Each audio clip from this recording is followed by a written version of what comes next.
Good afternoon and welcome to today's webinar by the Validation Institute. Today's webinar is 5 ways employees can lower your healthcare spend. And it's brought to you today by the Validation Institute, and we're joined by Chris, who will be speaking in a minute from My Medical Shopper. Next slide, please. So as we get started here, I just want to describe to you what the Validation Institute is and how it can be a service to the people that are on the phone. We have lots of employers on the phone today, and just want to give you a quick brief history of the Validation Institute, why it exists and how it can be helpful to you. So it all actually goes back to Intel and GE. They were coming out like a vendor would with a healthcare point solution that they would sell directly to the employers to help improve the quality of the employees' healthcare or lower cost. And they were making a marketing claim, a performance claim, just like all solution providers do. And they thought it was just strange that you could pretty much say anything you wanted. There was no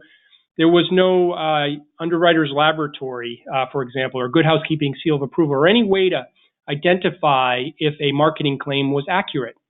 So they got funding from the two organizations and created the Validation Institute, which was last summer spun out into a totally independent organization platform designed to help employers buy better healthcare benefits for their employees. So that's what validation does. Validation works with the solution providers. They get to understand the performance claim that they're making to the employers, the buyers of healthcare, and they get in behind the data that supports that marketing claim, because math doesn't lie. So it's a great service to those folks sitting in the benefits position in an employer to know that a company's been validated, because it avoids mistakes and can help you feel better about the claim being made. It will help you see through the hype in the marketplace. Next slide, please. But the other thing I want to, so that's the validation process there. There's lots about that on our website at validationinstitute.com. But I would say, just for the employers on the phone, just watch for companies and look for that validation seal next to their performance claim to see if there's been a third party looking at that. Next slide, please. So, and that's what the seal looks like there, just to watch out that it's been independently validated performance. The other thing I just want to tell you about the Validation Institute, which may be very interesting to a lot of the people on the phone, is that we are behind the national certification program for the buyers of healthcare, for the benefits professionals. So what does that mean? So that now you can go online and take advantage of 14 modules of online learning around health value, purchasing health value. It didn't exist until June of this year. We worked very hard to find the experts in all these modules, all different areas of health value training. We put it online in a very efficient system and made it very cost effective for you to go through at your own self-paced mode. The other great sort of thing about this is that it's SHRM approved. The Society for Human Resource Management now approves this Certified Health Value Professional designation, the CHVP, for recertification credit. So you have to get those credits anyway for your SHRM recertification, and now you can get this deep knowledge in health value education. And you can find out about that by just going to the validationinstitute.com/certification. You'll find out all about that and the modules of learning. Next slide, please. The other thing I just want to point out to all the people, everyone that's on the call today, and we have hundreds of people on the call today, is our 2020 Health Value Awards. We, like the solution provider that's on the call today, My Medical Shopper, we come across some amazing organizations doing amazing things, helping to improve healthcare in America, improve benefits for employees and lower costs. And we have an awards program that recognizes these solution providers. So if there's a solution provider that you are particularly proud of, that you've had a great experience with, if you are a solution provider that wants to get the word out, please take a look at our Health Value Awards. That's our website is healthvalueawards.com. Next slide, please. So now let me, before I introduce Chris, I just want to explain to you our current, why we're doing this webinar. So Chris's organization, My Medical Shopper, is a really outstanding transparency tool that's making a real dent in the cost of healthcare in America. And they came to us to validate a particular marketing claim, and we got in behind the data and we were able to validate that. And that gave us the idea that it's great that we're validating them, but we want to get the word out about these really innovative solution providers that are out there in the marketplace. So here to talk about how employees can actually lower your healthcare costs is Chris from My Medical Shopper. Take it away, Chris. Hey, RD and Validation Institute community, really excited to be on here with you today and really appreciate you joining us this afternoon. What I'd like to do is share some of our experience. I'll talk a little bit about My Medical Shopper today as well, but I want to share some of the things that we've learned over the last 6 years of working with companies and their HR departments, their employees, their benefits brokers, advisors, consultants, administrators, and what we've seen in the market, how not only you as an employer can take steps to reduce your healthcare costs while at the same time improving employee benefits, but how you can actually mobilize and empower your employees to really lead that charge. Obviously, lowering healthcare expenses is something that's at the forefront of all of our minds as we think about the trends in today's market. But it's not something that you can just sit back or maybe as much as we might wish we could. It's not something that you can just sit back and just direct yourself. You really need to empower an entire community of people, an entire workforce to behave in a certain way and to take certain steps. And I'm going to show you what we've learned from experience over the past several years about how you can empower your employees and how they can actually lead the charge on reducing healthcare costs. And today I'll start with the end.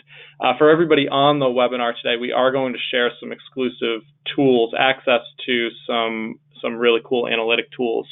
So if you're on today, you're going to get access to some of the things that I'll show you. And I'll go through some slides. I'm also going to give you a live demo of some of the things that you can use to your benefit to help your employees. So really, 5 ways your employees can lower your healthcare spend. A little background, and I just spoke to this. I think this is one of maybe 2 charts that I'll show today, and that's it. We're not going to get too deep on the visual aids for these kinds of trends because you're all intimately aware of what's going on with healthcare costs. This is why we do what we do. When we look at the trend in health insurance premiums, workers' contributions to those premiums, as we're all intimately aware, they are far outpacing workers' earnings and inflation. There's over a 4x difference between those top 2 lines, those insurance premiums and workers' contributions, compared to growth in earnings and inflation. And when you consider that, it's not just that health insurance itself is getting more expensive. The employees are starting to bear larger and larger portions of those costs, so they're kind of getting hit twice. And that's where we started. Our company was looking at it from the employer's perspective. Our CEO, co-founder, had a background running companies where he was recognizing that it was getting more and more difficult. One of his biggest challenges was managing these huge increases in their costs. At the same time that these costs have been increasing, we're seeing deductibles for employees skyrocketing as well. So not just paying more premiums, but actually being more responsible for the out-of-pocket costs that you face on an annual basis. When we take a step back and think, what are the CEO's responsibilities to their organization in terms of managing costs? What is the CFO's responsibility, and what things do they care about, along with HR leadership, who is tasked with providing outstanding benefits, acquiring really great talent and retaining it. At the same time, trying to manage a P&L is almost impossible when you have no visibility into what's driving these costs. So here you can see that just in the last year, we've cracked the $20,000 average annual premium for families, and you can see for a family of 4 on this chart, it's over $22,000. These are numbers that we can't just turn a blind eye to anymore. CEOs, CFOs, HR leadership needs visibility. And so that's kind of that's the background. So we all understand why we'd like to lower our healthcare spending. The first thing that we can do is identify the savings potential for your group. And that's kind of a prerequisite to everything else that we're going to talk about today. As a big data analytics company, I know RD introduced us as My Medical Shopper today. The actual legal name for our company is MMS Analytics, Inc. We're a big data analytics company, and we take a very analytical approach to everything that we do. The first thing that we looked at is what's driving these massive increases in price. Because the research shows us that we're not utilizing healthcare services at higher rates today than we did in the past. If you look at what we're going for procedures and tests in 2019, it's not really any different than it was 10 years ago or 20 years ago. We're consuming about the same amount of healthcare. So what's driving the increases in premiums and health benefits? And what we discovered is that it's a quasi-regulated industry. And so the only way that these costs go up is if the underlying medical tests and procedures, the actual care, goes up in cost. And so this table that I have on the screen right here shows the hidden variations in the discount prices for medical tests and procedures. So these are the negotiated discounts that a patient or the plan sponsor would actually pay to a provider for some common tests and procedures. And I have 8 or 9 different pretty common medical tests and procedures on here, but you could pick any of 10,000 different CPT codes and we'd see basically the same story, that the difference between the low cost and high cost providers for care is astronomical. Take something totally routine, that one of the most common procedures that you're going to see on any group's claims file, chest X-ray. If a patient goes to the low-cost provider in the Boston area that I'm using as an example here, they might pay $32 at the low-cost provider, including the insurance negotiated discount, or if they go to the high-cost provider, which might be located right across the street, they'll pay $323. And as you go down the list here, you can see something totally routine like a cholesterol screening blood test. Could be $12 on the low end or $153 on the high end.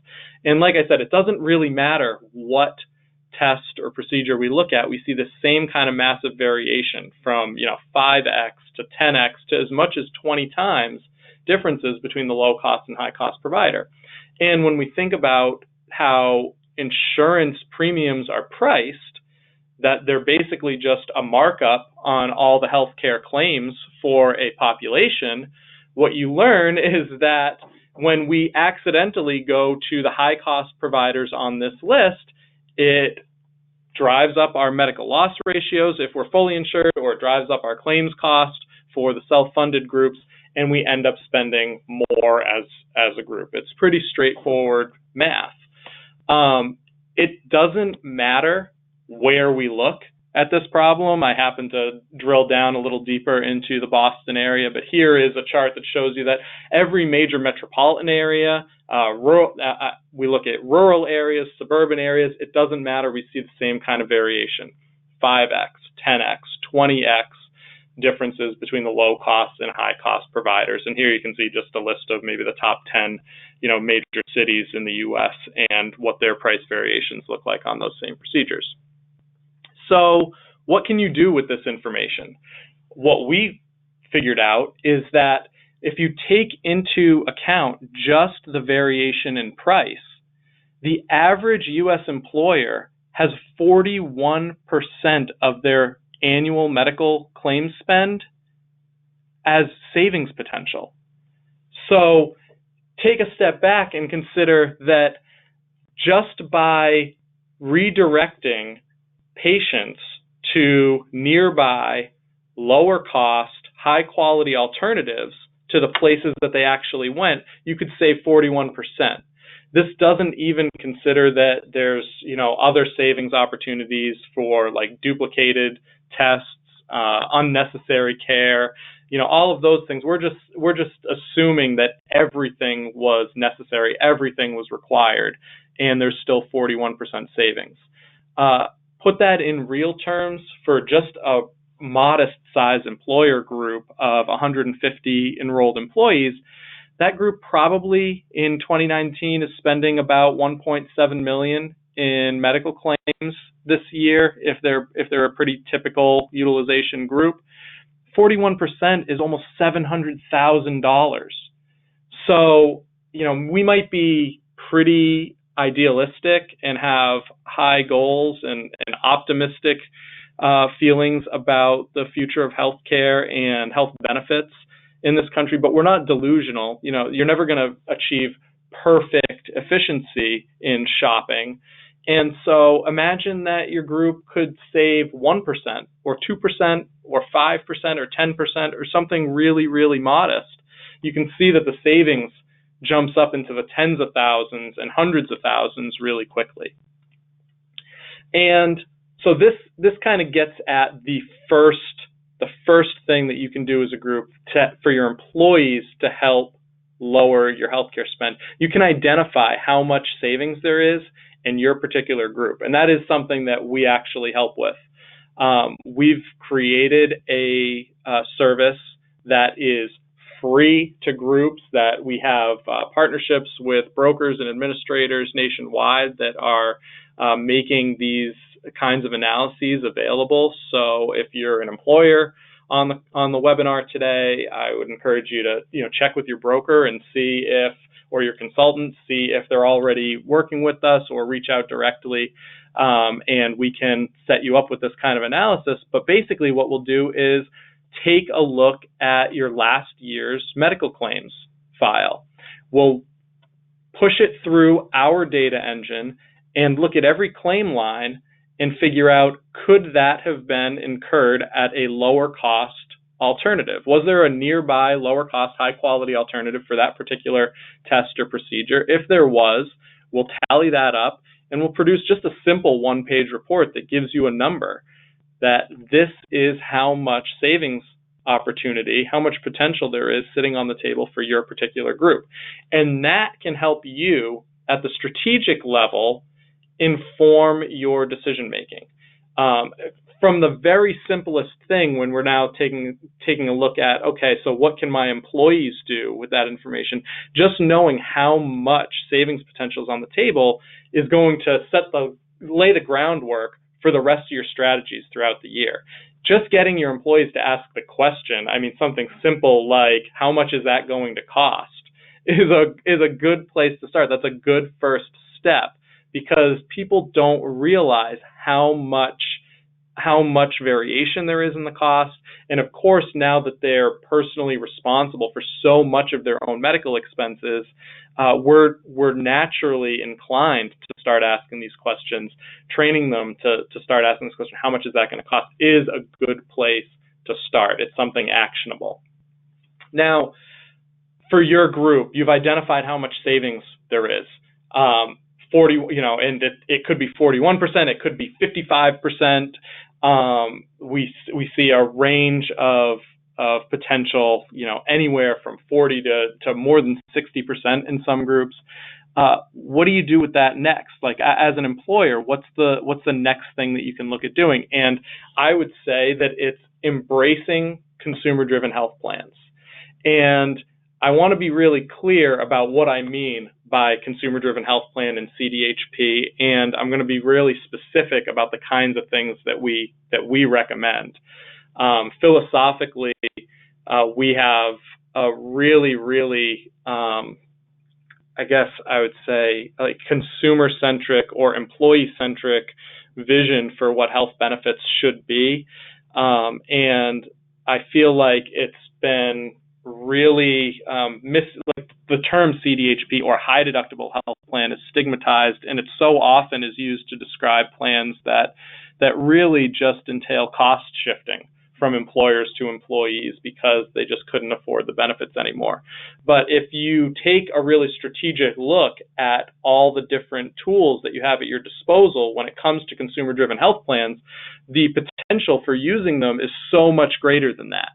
So at the beginning here, CDHPs are high deductible health plans where a portion of the member's healthcare services are paid with pre-tax dollars. So there's some kinds of tax-advantaged accounts paired or kind of, as companions to the health plan itself. The most common of these, and there are others that I won't dive into, and I'm only going to do a cursory overview of these anyway, but flexible spending accounts or FSAs, health reimbursement arrangements, most commonly known as HRAs, and health savings accounts. They are, I'll reveal, they are my favorite. The HSA, health savings accounts, are by far the most beneficial to the employees, and there are ways that you can deploy them that actually help you as an organization save money at the same time that you're giving your employees the great benefit of growing balances in their HSAs. And so consumer-driven health plans, let's not lose sight of like the angle here, or why we're going over them, is they can empower your employees to reduce your medical spending. And the advantages here are CDHPs, because the basic building block includes a high deductible health plan, the premiums are generally lower than your traditional health plans. But it's more nuanced than just raising deductibles and cost shifting, or raising deductibles and pocketing the savings on the lower premiums. You can take some of those premium savings and use them to fund other tax-advantaged accounts, like flexible spending accounts, HRAs, and especially health savings accounts. When you pair, especially a health savings account with a high deductible health plan, all of a sudden you've put a benefit in place that maybe offers the same kind of out-of-pocket protection for your employees as the traditional health plan, but also gives your healthy employees some upside. And all the while, you are kind of creating this environment where employees are now motivated to consider cost when they're going to have medical care, whether it's tests or procedures that their doctor might order.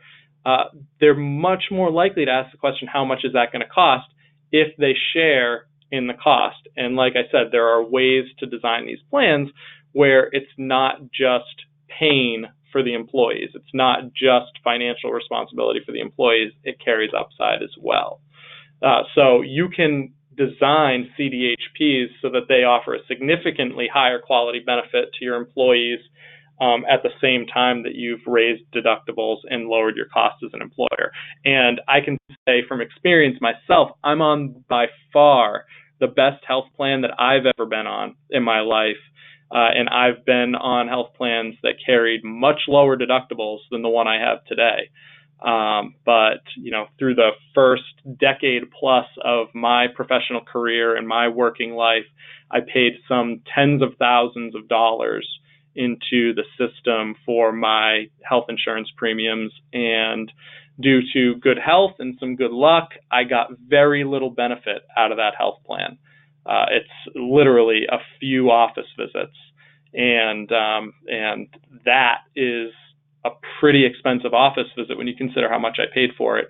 The plan I'm on today pairs a high deductible health plan with an employer-funded health savings account that is giving me a huge benefit for all the years that I'm healthy, and for the caution that I exercise when I'm choosing to go for medical tests or procedures.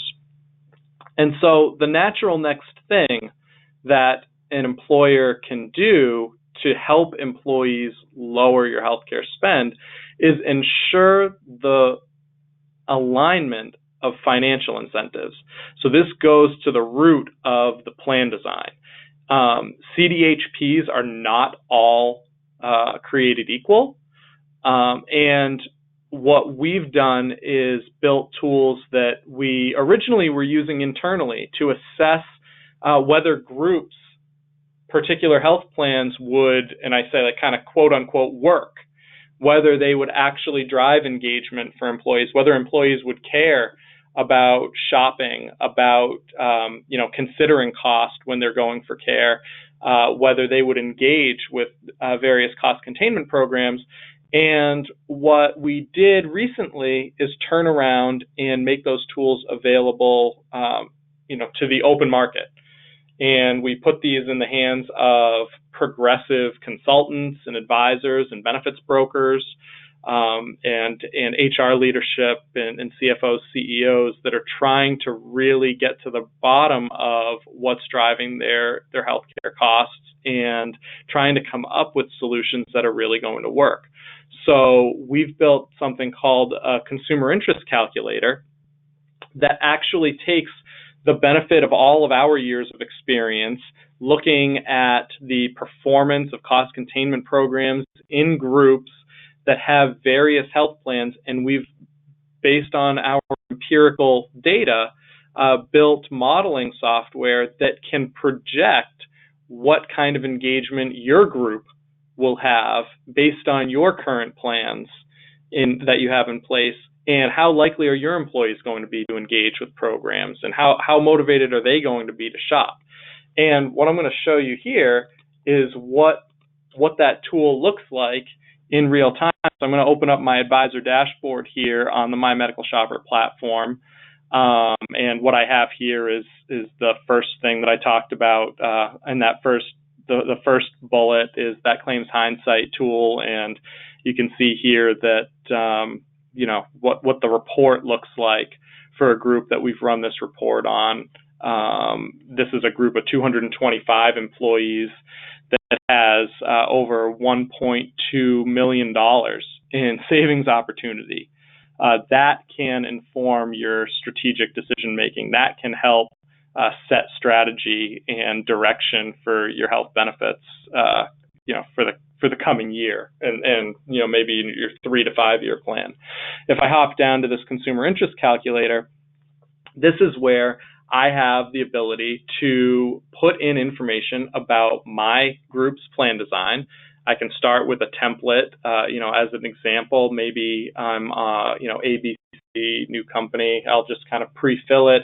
Number of employees that I have in the company. I put in my deductibles, so how much I've spent, or how much my employees would have to spend before the plan starts paying. So here are the deductibles, max out of pocket. If the employer, if we're funding HSAs, making contributions to employee HSAs, that amount. Is there an HRA? So I can put in all this information and submit. Is there any coinsurance? Are there copays? Submit it, and it's going to grade my plan based on all of those inputs. 52 out of 100 consumer interest score, that's pretty good. I can put in a name for it, I can save it. But basically what we do is look at 4 major components that grade the kind of employee engagement, consumer interest based on the plan design. The things that make the biggest difference in whether an employee is going to care or whether they're not going to care about how much they spend when they're going for medical tests and procedures are in broad categories. What's the deductible and max out of pocket? Is there any HSA, and does my employer fund it? Is there an HRA? HRAs generally reduce consumerism because deductible dollars that used to be an employee's responsibility are getting picked up by an employer. So I'm less likely to care about how much something costs if someone else is going to pay my bill. And then finally, copays. If I have a $150 copay for an emergency department visit, I probably am not going to care too much whether I go to the emergency room or urgent care for a minor injury or, maybe I have strep throat or something. The $150 copay shields me from the full cost of that emergency department room, and that obscurity makes me less likely to shop because I'm not paying the full price. Same thing with a $25 imaging copay. Where I go doesn't really make a difference. It's $25 here, it's $25 there. So copays can really turn off consumer interest. If I wanted to grade another plan, or if I wanted to tweak this plan and say, well, what would happen if I if I changed some things, and instead of the ABC plan, I look at the new plan, see what that looks like. If I want to compare them, so let's say the plan I was just looking at, I want to compare to another plan that I created and look at them side by side, I can come down here, and basically what this is telling me is, my employees, if they're on the ultimate health plan that I have over here on the right with a consumer interest score of 84, they're going to be highly, highly motivated to shop, to ask the question how much it's going to cost, and to take an active role in choosing care based on cost, quality, convenience. When I compare it to maybe the traditional HRA plan that I may have been offering, I can see that with this consumer interest score of 27, those employees are going to be much less likely to engage, and I'm much less likely to see savings coming out of it. So just as a quick recap here, there's 4 major factors. How high are the deductibles and out-of-pocket max? What's the HSA funding level from an employer standpoint? Is there an HRA? And I'm going to talk about the ways you can kind of tweak up or turbocharge that HRA in a minute here that might make a difference in how it affects the consumer interest score. And then finally, copays. When you optimize consumer interest in your plans, that is how you can capture the most of all that savings potential that you might have identified in the first step here. When you align financial incentives for your employees, they're going to be rowing the boat in the same direction that you are. When you set strategy, or when you set direction as a company, that this is where we're trying to get to, we're trying to reduce costs, you don't want to be fighting against your employees. You want to all be pushing in the same direction. And if you create plan designs that align those financial incentives, everything they do is going to be moving in the same direction. It's going to be moving your organization in the same direction that you're trying to go. And so that's a really critical thing. We say there's, this webinar is focusing on 5 different ways employees can lower costs, but I really think of it, if you want to overly simplify it, there are 2 things that you need to do as an organization to reduce costs. You need to align financial incentives, so that's like have the right plan design, and then you need to provide the right consumer tools. And that's number 4 here, providing the right consumer tools. So if you have a plan set up, let's say you've identified all the savings opportunity, all that potential, and you recognize that this is a priority for your organization. Now you've put CDHPs in place, or you've put plans that align the financial incentives of your employees with those of your organization.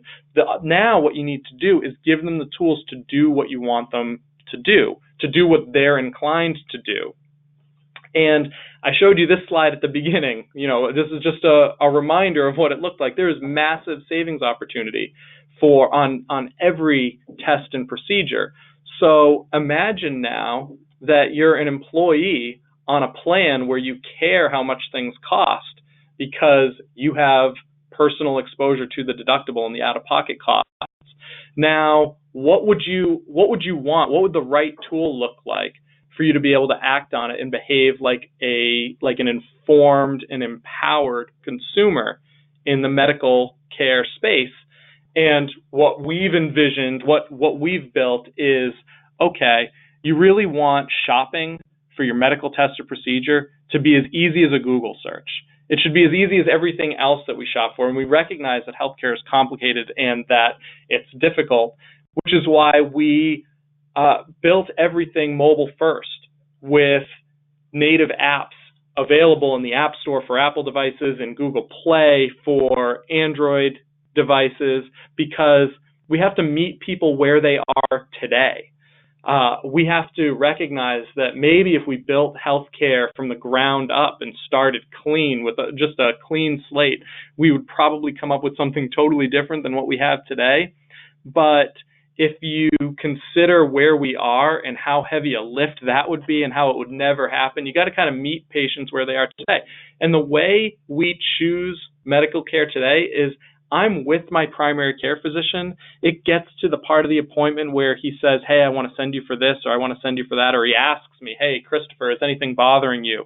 And that's when I tell him that my wrist is killing me. I fell playing basketball a month ago, and it just doesn't seem to be getting any better. My wrist is just, it still really hurts. And he looks at it and says, you know what, Chris, you got a lot of inflammation in there. I think we should send you for a wrist x-ray. Right then and there, in that moment, I am a motivated medical consumer. I care how much it costs because I'm on a plan that aligns my financial incentives with those of my employer and puts me in a position where I care how much it costs because I'm going to be financially responsible for the bill that comes a month from now. So if I can take my phone out of my pocket and I can shop for my medical care and I can choose a provider based on cost, quality, convenience, if I can see personalized information for me based on my actual health plan, I've got it made because I'm right there with my doctor. I can say, hey, can you send me to this provider or that provider? And I can have a conversation with them right there too. What do you think about this one? And so putting that kind of tool in the patient's hands so that they can use it at that moment of need is really the critical next thing. You have to give employees the tools that they want, the tools that they need to act on it. And I would be willing to bet, just based on my extensive surveying of the market, that most of you have done some subset of the bullets that I have here on the side in terms of, adding new kinds of bells and whistles to your plan designs. Whether it's taking the plunge on some HDHPs or consumer-driven health plans, maybe using health savings accounts as a tool to reward your healthy employees and protect those that do incur medical expenses. You might be doing things with PBM, which is its own massive broken market to tackle. And there's a whole host of things here. I would say that based on our analysis of the market, that price transparency and giving employees the tools that they need to effectively shop for their medical care and choose providers based on cost, quality, and convenience, that is by far the missing piece that carries the biggest financial potential for your group. Putting actionable insights. We have a really robust employer dashboard that gives you visibility into what's going on in your organization and a really deep look into the analytics on aggregated de-identified claims, on performance of programs so that you can monitor and you can see exactly how well your group is doing. All of this really puts in your hands as an organization all the tools that you need to help your employees reduce their medical spend. And that leads me to the final one, which is really an extension of number 4, but share the savings with your employees. HRAs are super common out there, and there are other, like I said, I've talked about HSAs, I briefly mentioned flexible spending accounts as well. HRAs are super common out there in the market, but like I said earlier, they do reduce consumer interest. Except, consider the possibility of what if you shared a percentage of the savings when your employees chose low-cost options?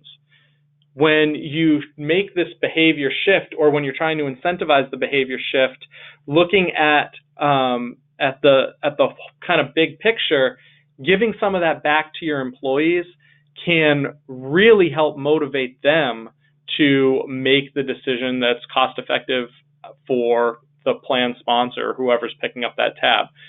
In the case of an HRA, it means, that when the employee is choosing an option, the employer can put some HRA dollars back in the employee's pocket when they go to a low-cost option when they choose it. And I'm not going to hover very long on this slide. I'm sure we'll make the recording available to everybody afterwards. There are a million things that we do that make our program really special, but I'm going to just give you a really quick look at what the My Medical Shopper tool looks like from a consumer standpoint. I could shrink this down and show you what it would look like on basically an iPhone. Everything that we do is designed mobile first. It's totally responsive web design. I'm going to leave it big for the benefit of the demo here, but like I said, when my doctor wanted to send me for that wrist x-ray, I mean, opening up my phone, opening the app, tapping in the middle of the screen, typing in wrist, getting 3 letters in, and having my medical shopper kind of like in my brain, knowing what I'm looking for, guessing before I even finish the word, putting digital x-ray of the wrist right up at the top, making it really easy for me to find it. And here I have, just like Google or Amazon has me totally accustomed to, totally expecting from every shopping experience now in 2019. I have a list of 16 results within 25 miles. It remembers my zip code from last time. I can toggle off. It's showing me only in-network results based on my actual health plan. It's looking at 25 miles around me, so I'm probably not willing to go more further than that for something like a wrist x-ray, but I could for something more expensive. And here I see a list of results that could cost me anywhere from $41 down to $355. And this is a provider that I absolutely might have ended up at if I didn't have a tool like this at my disposal, helping educate me and my doctor about how much these things cost. At the same time that I'm looking at price, I have this thing called a Pro Score right on the results, giving me an indication of quality for that provider on that particular procedure. And I also have a list of all these rewards for the lower cost providers on the right-hand side. I can see all the rewards that I might earn for going to the lower cost providers. When I'm ready to make a decision, I can tap on the provider. It's going to launch Google Maps on my phone. I can click on the phone number, and it's going to give me it's going to launch my dialer and make a phone call if I need to ask a question or make an appointment or anything like that. All of this is personalized based on my actual health plan. So you can see here, I'm on a Harvard Pilgrim health plan, one of the big regional, carriers up here in New England. I have kind of a virtual copy of my medical card here. I can dive in and see a summary of benefits and coverage document if I need to. We integrate with over 110, 120 different health plan portals and carrier portals at the member level. I can see where I am in my deductible at the family level as well as individual. And all of this personalized information is absolutely critical for me to be an empowered shopper. Like, all of that stuff matters, and making sure that it's personalized for me as an employee is really, really important. With that, I'm going to just kind of recap here. There are five ways that I've learned anyway that employees can help you as an employer reduce your medical expenditures. It starts by identifying your group's savings potential. It continues with embracing CDHPs, really making sure that the financial incentives of your employees are aligned with the goals and objectives for your organization, giving them the right tools, and then finally sharing a portion of the savings with your employees when they do what you want them to do. And that allows you to utilize something like an HRA in a really novel way, in a way that could actually drive down your utilization. Like I mentioned at the beginning, we do have a special benefit for all the attendees on today's webinar. You can get exclusive and free access to the claims hindsight analysis that I showed you for quantifying your group's savings potential, as well as the consumer interest calculator for assessing the kind of consumer interest and engagement qualities of your current health plans.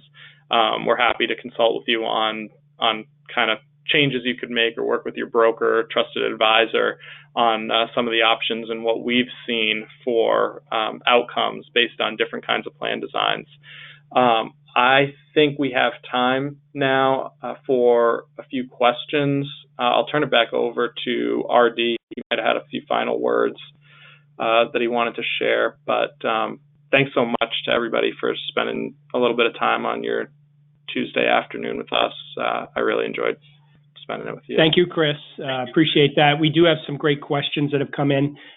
Just a couple wrap-up things before we get to those. Can you go to the next slide, please?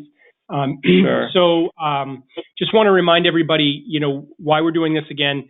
My Medical Shopper, if you go to the validationinstitute.com website /validated-programs, you will see My Medical Shopper's validation report there now, where we've actually worked with them to validate their performance claims. So this is the whole purpose of this, so that when you're reviewing solution providers, that you can feel confident. So look for that seal. If there's a provider that you want to work with, insist that they go get validated. It saves you time and it costs you nothing. And more employers across the country are requiring that, or asking why. If they're not validated, ask them why they're not validated. And then I just want to remind you about the Certified Health Value Professional Program. It's a fantastic career advantage. It's an unbelievable, easy to access training program, very inexpensive. In fact, everyone on this webinar, we're going to give access to one of the modules so you can get a sense of what it's like. So we'll be we would love to have you come in and take us up on that. Next slide, please. Just a quick reminder, if there's a solution provider that you'd like to put up for the Health Value Awards, there is no cost for them to open an entry. Just send them to healthvalueawards.com and tell them to open up an entry. And this is how we all find out about these quality solution providers and share best practices across employer peer-to-peer learning here. Final slide, and we'll take some questions here. Chris, the first question I got is, where does your data come from? Oh, yeah, great question. So we get data from a lot of different places. It might come from the most interesting or special way that we acquire data is we've built all these integrations at the member level that allow us to actually get real-time EOB information from thousands and thousands of members every day that authorize us to de-identify that claims data and use it for the benefit of others. So we've built kind of a machine learning system that allows us to take real-time claims data and aggregate it to distill it down to how much is a particular provider getting paid for a particular procedure, based on insurance negotiated discounts. We also partner with large plan administrators and third-party administrators who share de-identified data with us in order to provide benefits and tools to their membership. As well as, I believe, we're the largest collector of all-payer claims data in the country, which is, some states have it, some states don't yet, but there's various state agencies that curate claims data for purposes of oversight and public benefit, and so we do get claims data from those sources as well as others, but those are kind of the big ones. Great. Another question come in that says, how does this handle unbundled billing? Yeah, that's a perceptive question, because you probably noticed when I was showing the tool live that it was showing a bundle estimate. So what we do is, through massive quantities of claims data, we can actually identify with the statistical significance of associated procedures. So you might go for something, if we take something simple like an MRI as an example, there's a technical component, there might be a professional component. Sometimes you get multiple bills. Sometimes images might get sent to an associated radiologist's professional group up the street for the reading. And as a patient, it's hard to compare apples to apples. So we kind of synthesize bundles based on claims data. We can see specifically, even if different entities are responsible for different parts of the bills, we can pull that all together and show a patient what it looks like at the bundle level at each provider for the procedures that they're looking at. That includes things like the anesthesia that might be billed separately on something like colonoscopy or an outpatient surgery. at the same time, you can actually toggle off, like you can look at just the procedure prices for various procedures that you're searching. So you can look at the bundle, you can actually drill down and get a lot more information about specific procedures or sort based on that as well. Great. Another question, what does it take to set up an employer group? Yeah, this one, we're very, very big on maximizing engagement. And so we have a very carefully thought out process that we're constantly improving. But, there's not a lot technically that needs to happen, but we kind of meter it out over the course of ideally 30 days before the program launch, where our customer success team will actually work with an identified employer champion inside each employer group that we're working with. And we meter out different activities. It's, entails communications to employees. We collect census information. Usually we are integrated with so many different TPAs, administrators, that a lot of that kind of census or eligibility file provisioning happens automatically. We're tied in, we're integrated with so many TPAs that usually that part just kind of happens. It's just flipping a switch. But then working with the HR people to make sure that the employees are educated and know what's coming. It starts with like little things that make a big difference, like putting an email template in the hands of the CEO to send out to all the employees in a group and introduce them to the program and tell them why she or he thinks it's so important. And those little things kind of add up to really, really high engagement rates in the employees. It kind of culminates, or the end of the beginning culminates with an orientation that's either done over video webinar or on site, depending on different circumstances, where we actually do an orientation for the group and educate them. And then it continues throughout the course of the year through periodic communications, emails, education. So it sounds like a lot, but we're super organized and it gets deployed in a very measured fashion. Great. And one last question. How do I get access to the advisor dashboard? Yeah. So for our brokers, advisors out there, you can use the same link to reach out, follow up after the webinar today. But this link here, mmsanalytics.com/resources/tools for Validation Institute, gives you a way to request access. You don't need much information. It's like, what's your name, broker firm, and then for a little bit of information about you and your firm. For employers on the call today that want to access some of these tools, we're making those available as well, and you can fill out your request right here on the same link. Great.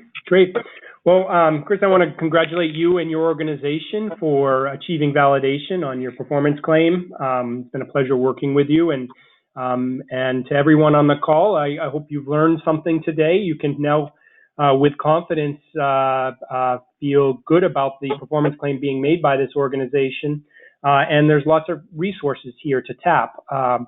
So, like I said, watch for that validation symbol, request it. It's a great service to help you with your decisions. And go to the validationinstitute.com, learn about certification to enhance your career, and learn about all the tools and resources that can help you improve your healthcare benefits at your organization and lower costs dramatically. We have received several other questions, and we'll get to as many as we can before 3. Well, it is 3. We've gotten to as many as we can by the close of this webinar now. And if you do have any other questions, feel free to email us. You will receive a recording of the webinar with the links at the last slide. And feel free to contact us if you have any other questions for My Medical Shopper or the Validation Institute.